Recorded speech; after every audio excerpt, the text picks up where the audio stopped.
Haleluya, shalom kepada semua sahabat-sahabat saya, para pendengar yang diberkati oleh Tuhan Yesus. Saat hari ini kita akan bersama-sama merenungkan bagian firman Tuhan. Tentu firman Allah ini akan menjadi sebuah pegangan yang baik buat kita, supaya kita tahu arah dan tujuan kita yang benar di dalam Tuhan.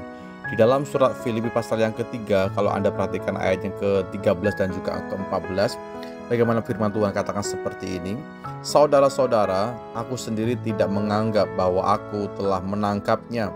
Tetapi ini yang kulakukan, aku melupakan apa yang telah di belakangku dan mengarahkan diri kepada apa yang di hadapanku, dan berlari-lari kepada tujuan untuk memperoleh hadiah, yaitu panggilan sorgawi dari Allah dalam Kristus Yesus. Amin buat firman Tuhan.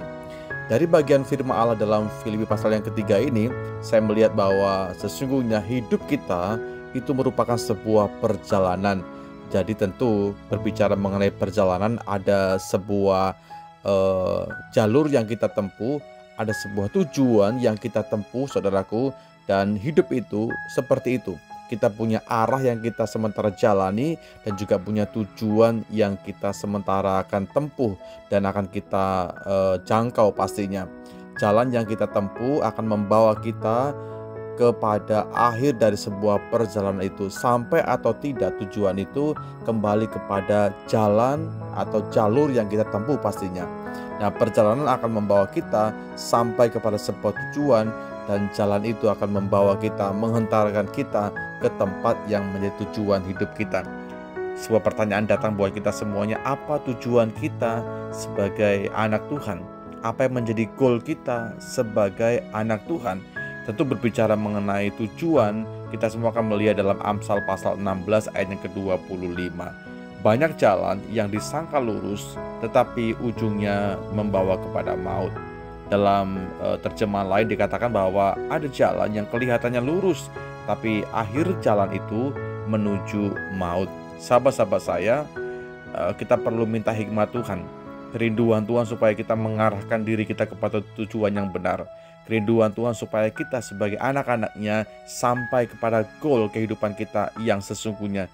Setiap orang percaya, saya katakan, kita mesti bertanggung jawab penuh dan mengarahkan kemudi arah kehidupan kita sampai benar-benar seperti halnya kehidupan kita mencapai kehidupan yang serupa segambar dengan Kristus. Sahabat-sahabat saya, perlu kita ingat bahwa ada banyak hal yang bisa akan mengalihkan perjalanan kita, mengalihkan tujuan kita, mengalihkan fokus kita, baik kesenangan kita, kedagingan kita, kenyamanan kita, atau juga hal-hal yang lain yang mungkin menawan, mempesona kehidupan kita, sehingga tujuan kita melenceng, tujuan kita gagal, tujuan kita tidak mencapai sasaran.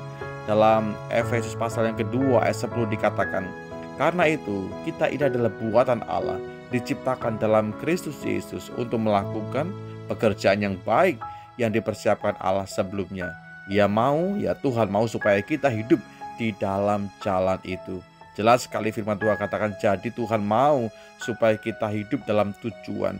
Hidup bukan sembarangan, tapi hidup dalam sebuah tujuan yang memang ending-endingnya akan membawa kehidupan kita menikmati kehidupan yang lebih berfaedah, lebih berfungsi, lebih bermanfaat. Nah, sebuah pertanyaan datang, apa tujuan Tuhan buat kita?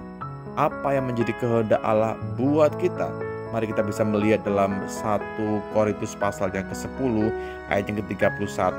Aku menjawab, jika engkau makan atau jika engkau minum atau jika engkau melakukan sesuatu yang lain, lakukanlah semuanya itu untuk kemuliaan Tuhan. Pelayanan kita untuk kemuliaan Tuhan, pekerjaan kita juga untuk kemuliaan Tuhan, materi yang kita miliki pun untuk kemuliaan Tuhan. Kalau Anda berkeluarga, keluarga yang Anda bangun hari ini pun untuk kemuliaan Tuhan.